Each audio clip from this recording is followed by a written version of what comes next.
هنا سؤال يقول: كيف نطبق الرفق في تعاملنا مع ما يواجهنا من مواقف من قبل أصدقائنا أو زملائنا أو مع الأسرة والأبناء؟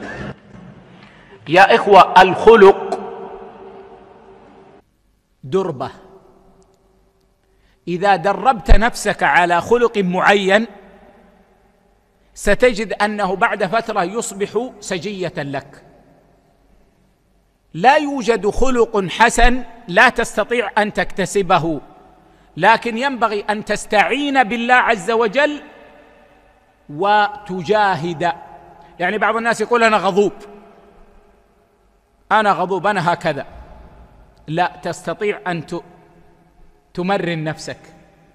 مرن نفسك على ترك الغضب شيئا فشيئا، ستجد أن الغضب يبدأ يخف في نفسك شيئا فشيئا. فالرفق خلق حسن تتكلفه في أول الأمر ثم تألفه. تكلفه مع أهلك، لأن أصعب شيء في الخلق الحسن أن يكون مع أهلك. ولذلك كثير من الناس لا يطيقون حسن الخلق في داخل البيت، كما يقول بعض الناس: في خارج البيت عسل وفي داخل البيت بصل. في خارج البيت يتبسم للناس ويا حبيبي ويا أخي، وإذا أخطأ عليه قال: سامحك الله سامحك الله.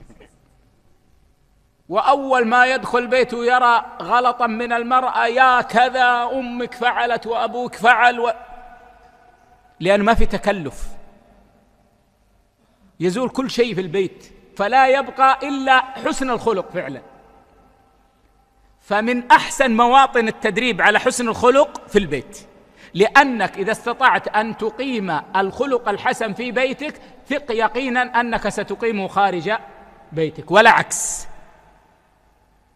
بالدربة، إذا كنت متزوجا وعندك زوجة وأولاد، درب نفسك على الرفق بهم لسانا وفعلا، ستجد أنك بعد فترة تألف هذا. وإذا عرفت هذا الدرب بعد ذلك يصبح الأمر سهلا معك، حتى عندما تواجه صعوبة في المواقف فتستطيع أن تطبق هذا الخلق الكريم.